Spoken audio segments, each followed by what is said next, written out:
When you're chasing greatness, just remember, it's not about what you say, it's about what you do.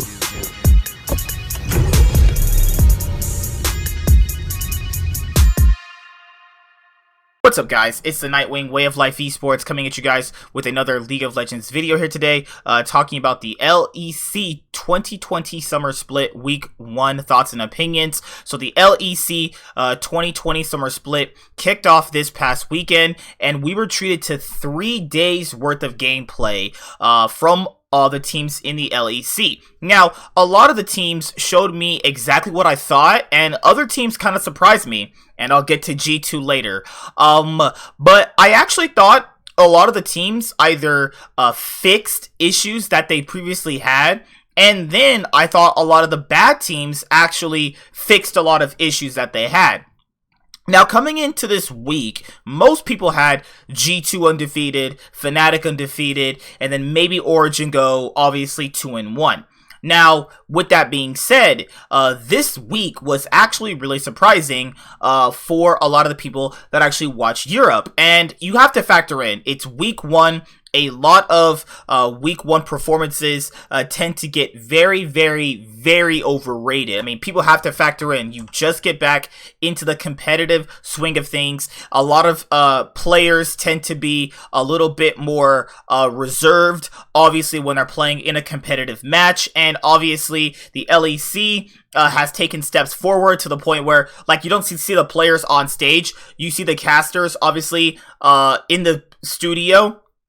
They even have the point where they can be, you know, inside of the studio with their PGL and their pre-game show, as they always do with, like, Shox and Ender and Frostgaren and stuff like that. So you also must factor in a lot of these teams from last split. I thought most of them were, like, competing, like, for 10th, or there was a clunk of teams at the middle of the pack, and then you had, like, Origin, and then there was Fnatic, and then there was G2. So that's kind of how I thought about the LEC for its 2020 spring split. There was just quite a lot of bad teams, and it's usually just weird because normally you don't really see that from EU. I mean, there are some splits where there's, you know, just horrendous teams, but that split was just like, oh my god, these guys are just atrocious. But nevertheless, looking at the standings right now, Fnatic and Rogue definitely sit on top right now. Currently, Rogue and Fnatic are 3-0. SK Gaming, Mad Lions, Team Vitality all sit at 2-1. Origin, G2, and Misfits are 1-2. And XL and Schalke are 0-3. So, I'm going to start from the bottom and work my way up. That's what she said. So, Schalke Null Fear obviously came into this split wanting to prove something, and obviously you must factor in when I'm going over all these teams, it is still week 1. They actually looked pretty interesting, if I say the least. Like, it wasn't like what I was seeing was bad. It just looked like everybody was on the different page, but they had something they wanted to go for. Either they were beaten to the punch, or it just didn't really do anything for them because what they were doing didn't amount to anything, and that's what I got from Schalke. You know, I think that Abadage was getting outplayed a lot. You know, a lot of the teammates were just falling apart left and right. The team fighting got a little bit better from last split. It seems like we're starting to see, like, a lot of these players for who they are, and they're just underwhelming at the end of the day. But I don't think that they're the worst team right now. I think the worst team is XL Esports. These guys look atrocious, man. I flip XL Esports and Schalke, because Schalke, at least they were trying to win. XL, all their dives sucked. They also all got beaten soloed, and any composition that they picked was, I mean, it wasn't bad, but to play the compositions that they tried to play, you would have to play early game proactive, and they were just, like, trying to scale. You had this weird points where Kadril would help out the new top laner, what was his name, Rise, and then obviously he was getting beaten down left and right. The new mid laner Special was getting beaten down left and right. If they want to make playoffs and make improvements toward moving into the summer split, they're going to have to prove on a lot. And if I'm saying they're worse than Schalke, that's saying something, because Schalke also is not that good. But XL looked atrocious. Probably the worst team of week 1 so far. And I got to see 3 games of them, and I got to see them demolished in every single game. They basically had no fighting chance in any of the games. Now, let's go to Misfits. Misfits had a really close game with Fnatic where they actually should have won. They were in the driver's seat for 98% of the game. I really don't know what happened. Like, I truly don't know what happened. Maybe they started choking. Maybe they didn't think that they could take certain fights. I don't know. But I think that if Misfits beat Fnatic in this game, then they're the ones that obviously go to 3-0 because now they have their confidence boosted, and now they're feeling like, okay, we can actually beat the top tier dogs in the league. But they actually lose to Fnatic, and to credit to Misfits bot lane, Kabe and what's his name, Das, those guys are actually pretty good. Man, Kabe really came back to EU with something to prove to TSM that he was not the reason you should have replaced him, and you should have replaced other people on the roster. I just want to say congrats to Kabe for definitely showing TSM what they could have had this split, because Kabe looked really insane this week. I thought he was personally a solid player. He did a lot, played team fights correctly, put out a lot of damage. I think that if you want to take away an MVP, personally for me, I would have to go with either Kabe, Das, or someone that I'm going to talk about much later on. So that's Misfits overall. I think that they don't exactly play cohesively together at some points during a lot of their games this week, but I don't think they're bad. And I do think that if they can challenge Fnatic the way they did, and the way they challenged Fnatic in that early game, they can be a top 4 team. It's just going to depend on which Misfits do you get. Some splits you get Misfits where they're really strong, and then you get some splits where they're basically just complete trash. So we're going to have to see what Misfits we're actually going to get. My team, G2 Esports. So I just want to say condolences to Perks. He tweeted on Twitter that his father had passed away, and that they had started scrims late, obviously. I just want to say, man, I'm really sorry that happens to you. Man, I know how that feels, losing a parent. I lost my mother, so I know exactly how he feels. So I don't want to exactly give them a pass for bad gameplay, but you know, seeing what he posted and seeing how they played, you can definitely tell their heads were not in this week. But that does not excuse their bad gameplay. I'm not excusing it. What I'm saying is you can go check this stuff. It's out there. So you can go check whatever I'm saying. But I just want to say, sorry, Perks. Sorry that happened to you, man. That sucks so bad. Make sure you guys always tell your loved ones you love them, and especially your parents, because they're not going to be around forever. And I know all that firsthand, from me and my mom. But overall, G2 played pretty bad, and it's very crazy to say that Perks was their best player this week. I mean, Yankos didn't really look like he knew where to exactly go at certain points. Caps had a really rough few games in the Galio, honestly. Mickey X was on Tom Kench. I didn't really like that too much. They just looked all out of sorts, but it is just week 1, and they obviously had a lot of issues going into this week. I think by next week, you will be seeing them in a different light. They still, to me, are the best team in the LEC, and I don't think this week 1 is a clear indicator of how strong they actually are, because we've seen that in past splits where certain teams like G2, Fnatic start off pretty bad, and then they later on climb out of this hole. This is not that bad, but you can see they still are insanely good. They just are all out of sorts. They gotta bring it back, refine your style, and play the way you have always won. Origin actually beat G2. Now, the record between Origin and losing to G2 is insanely one-sided toward G2. But Origin actually started playing fast. And I'm like, what the hell got into this Origin team? They were a team where, they were basically Team Liquid from 2019, the whole calendar year for 2019, where they would do this whole scaling thing, picking team fight comps. I mean, if that works for your players, I guess that works for your players, honestly.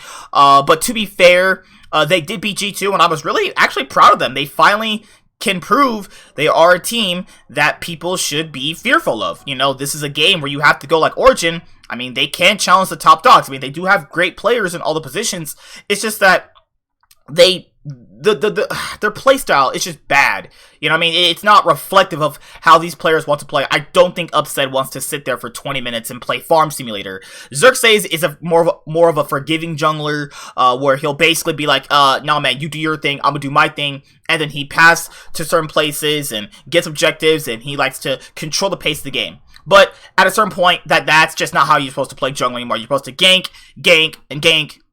Steal camps, gank, steal camps, steal camps, camps, gank, steal camps. Literally, you're supposed to be able to outbeat your opponent, meet your opponent, ambush them. There's a lot that goes into jungling that I'm not going to get into right now, obviously. But I was really proud of Origin for finally playing fast. Like, oh my god, it took forever. Thank you for playing fast. Please keep playing fast.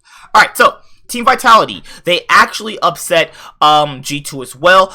They looked interesting. I don't think they looked insane. I think the standings right now it's all still too early to tell, you know, how strong these teams actually are, but they did look better with Malixa and what's their new jungler's name? Ninja, where these new rookies' names are. Oh my god! Just give me like a couple weeks. I will get these rookies' names down.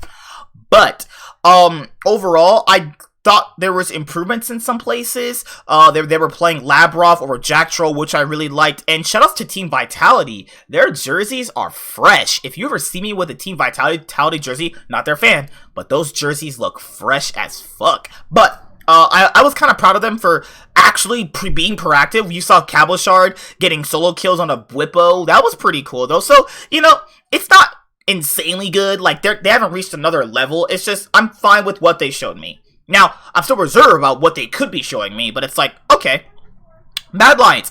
Mad Lions played really well. Mad Lions' players all looked great. Orome still on his tank duty. You saw Shadow and Karze playing really well. Kaiser played really well. Humanoid, it's still a weak link. I don't really know what went wrong this week, but he played okay. Like, he didn't play bad. So it's like, okay, it's fine. Mad Lions are still pretty much Mad Lions. You either beat Mad Lions style or they beat you with their style. They pretty much showed me exactly what I knew I was getting out of them, and that's fine. You know, they don't have to completely change everything to be good. Like, if you're good at that one style, you better be good at that one style, but you might want to change it up, because if you get figured out, it's going to be hard to change it up later on during the split. SK Gaming actually upset Origin, and actually looked better in an online format. I think they look better in an online format. I don't know what to really think of them right now, because I truly don't want to overrate them. Like, I really don't, because it's not that what I saw was like atrocious and they don't deserve their spot in the LEC. I'm not saying that. What I'm saying is like is it just the other teams being bad, or is it SK being actually good? Like, they did beat Mad Lions and they did take down Origin, and they actually they beat Schalke. So no, sorry, they didn't beat Mad Lions. They beat Schalke and Origin. They lost to Mad Lions. Sorry about that. But I actually kind of liked seeing them not just lose at every single point in the game. You know, that is just, I hate seeing that, man. They just sat there and just lost. Jinx on his role swap was okay. I mean, you had some okay things. You know, Zazie looked pretty decent on the Galio that he played throughout the week. They looked okay. I don't think they're exactly in the spot where the standings show, but they look okay. You know, I'm proud of teams when they get a little bit of, you know, something there going for them. Alright, so let's go to the other team, which is Fnatic. They start 3-0. They had a back-and-forth game against Misfits. Outside of that back-and-forth game against Misfits, they pretty much dominated everyone else. Oh my god, sorry about that. They dominated pretty much everybody else, honestly. Now, this game against Misfits was proving that Misfits can go toe-to-toe with Fnatic, but Nemesis and Hylissang didn't play that great on this day. But when Hylissang played Blitzcrank, I thought he looked great. It's weird. Hylissang looks pretty good on playmaking supports, but on anything except for that, he does his little Intisang thing, where it's, you know, he's basically just running it down, but you don't really know if that's literally a team-wide strategy of him going in, or them telling him to go in, or he's doing it all his own. You never really know. But outside of the Misfits game, Fnatic dismantled Vitality, they dismantled Excel. I mean, we're literally looking at a new Fnatic with a refined playstyle, maybe? I mean, they look better. They do look better. Selfmade played pretty well. Reckless played pretty well. The only players that had a real suspect week was like Bwipo, but you know, you do have to factor in it's week 1. A lot of the players are just getting back into the season. It's going to be a little bit of a couple of weeks before you really get back into the swing of things. So I don't want to say anything right now. That's too critical. But Fnatic are 3-0, and they're one of the best teams right now in the LEC as of week 1. Mad God Hillsang with the Blitzcrank heat-seeking missiles. Reckless playing Syndra. Reckless playing control mages, because, like, last split, it was a problem that the Fnatic bot lane couldn't play mages, so they had to either ban it on their side, or you have to give that up to your opponent, which is not good, obviously. So it was nice to see Reckless play Syndra as an AD carry, or an APC, as what we like to call it back in the day. But it was nice to see that, because it shows he can be flexible, and he can obviously play the mages to a decent extent. I want to see some more games of it before I say anything, but he looked okay. He looked okay, and my God, that Blitzcrank hook where he got the Aphelios from the Thresh Lantern, that's gonna be on the, what's that thing called? Where they do the top 5 plays around the world? Oh, the Penta. Yeah, that has to be on the Penta, man. That hook was insane. Selfmade looked pretty good. But other than that, Nemesis didn't play too well, and neither did Bwipo. So, you know, that's how I feel about Fnatic right now. Good overall. Nemesis and Bwipo probably gonna have to step up a little bit more, but it's fine. It's week 1. It's okay. So, after that, you now have Rogue. You know what? Rogue actually faced some pretty decent opponents, all things considered. They looked pretty good. The bot lane was fine. I thought Hansama and Vander played pretty controlled, but they knew how to execute on their aggression. So, but they did face Excel, so that's basically a free win. And they did face Schalke, which is also a free win. The hard team they had to face was Misfits, and, you know, I liked the things I saw out of Rogue. Their drafting phase got a little bit more flexible, which was pretty good. And then I liked what I seen out of Larson. Larson and Inspired were playing really good in the 2v2s. A lot of the aggression that people throw at them, they evaded it most of the time. Larson landed a lot of great shockwaves on the Orianna. Vander and Hansama cohesively controlling the rookies in order to mold them into playmaking and actually being proactive around the map. Like, in some of these games, Rogue usually is, like, not necessarily a fast-paced team from how I gathered, but I just didn't really enjoy that they would pick certain champions, almost pretty much do nothing, like 20 minutes in, last split, and then kind of wonder why they lost. It was kind of weird. But overall, I thought that most of them played good. Finn showed that he's not a top laner who plays randomly Kled, you know? But it was nice to see this. I think that Rogue has a lot of room to grow, and I liked what I saw out of this week. And the worst play of this week is Razork pulled a Wiggly. If you guys don't know what I'm talking about, Wiggly during one of the games last spring split for Counter Logic Gaming for the 2020 LCS spring split ran it down on Jarvan. There was a play where he literally ran it down on Jarvan. There was a play this week, if you watch Misfits versus Rogue, where Razork literally pulled a Wiggly. He was like flag and drag, flash cataclysm. Febabin's literally farming right in front of his face. I'm like, what he has no mana, so he can't help him out. It's like, Razork literally ran it down in that game, and I was like, holy crap. That you guys deserve to lose this game. But credit to Rogue, they really played a great early game in all their games, actually, minus the jungler basically running into your face. But that's pretty much it I have for this week. You know, like I said before, you don't want to always overrate week 1 performances, but you do want to give credit where credit is due to them. Obviously, Fnatic and Rogue are the best teams right now in the LEC, but I do think in weeks to come, we will see things, you know, shake up the way they usually normally do. But yes, my MVP for this week would either have to go to Reckless, or it would go to DOS on Misfits. I actually think that DOS played really well this week. I thought that Reckless played really well.